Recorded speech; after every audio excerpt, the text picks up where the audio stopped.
It is a great privilege to be involved in such an important event, in such an important month for the Muslim community.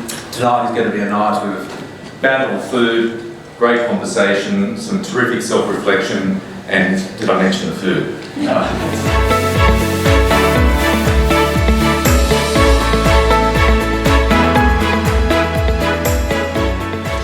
have 4 neighbouring tribes that form the Kulin Nation, and we established this through communication, trust, and practising our customs through regular ceremony. You may have heard of Yolngu people in Northern Australia, in Arnhem Land particularly, along the coast, who have a long respectful relationship trading with Macassan fishermen from Sulawesi, who were Muslim. They came for trepang, sea cucumber. They developed great relationships.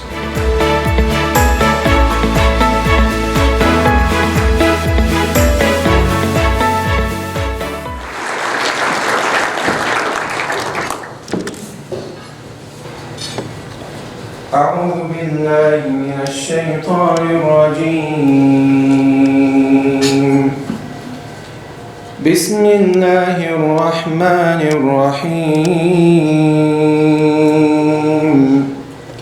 أزواجا لتسكنوا إليها وجعل بينكم مودة ورحمة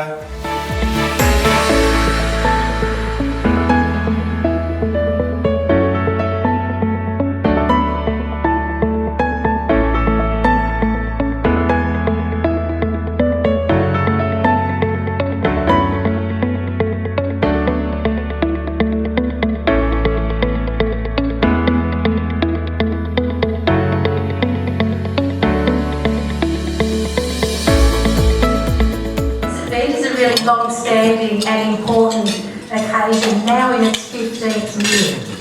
And I'd like to thank Ahmed Keskin and the entire Australian Multicultural Society team for organising tonight's Iftar dinner. Ladies and gentlemen, Assalamu alaikum.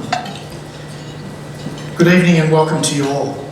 It certainly is an honour to co-host the 2021 Victorian Parliament Iftar dinner with my parliamentary colleague, the Honourable Spence. Tonight is yet another example of why Victoria is Australia's multicultural capital. Tonight we set aside politics and come together to break bread and share in the time-honoured tradition of Iftar. Engaging and looking for commonalities helps develop better understanding between us. It won't be long before we realise there are far more commonalities than there are differences. There will no longer be an us and them. But from one small conversation, I'm sure we'll plant the seed for future discussions. It is a tough ask in a COVID-affected world, but we could only try. Ramadan is a time for reflection, and these are some of the thoughts that are on my mind that I wanted to share with you tonight. Once again, I thank you all for your attendance and your ongoing support, and wish that this holy night will open doors of mercy upon us all.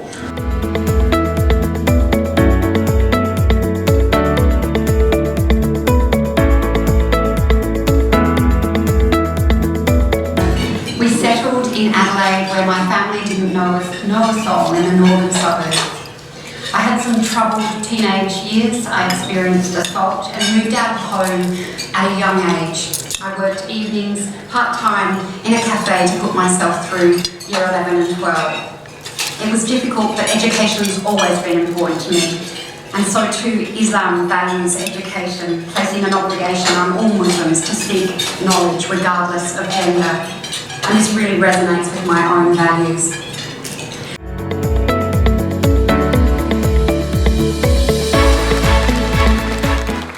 Why can't she blend in, assimilate? Why does she have to be so backwards? Why?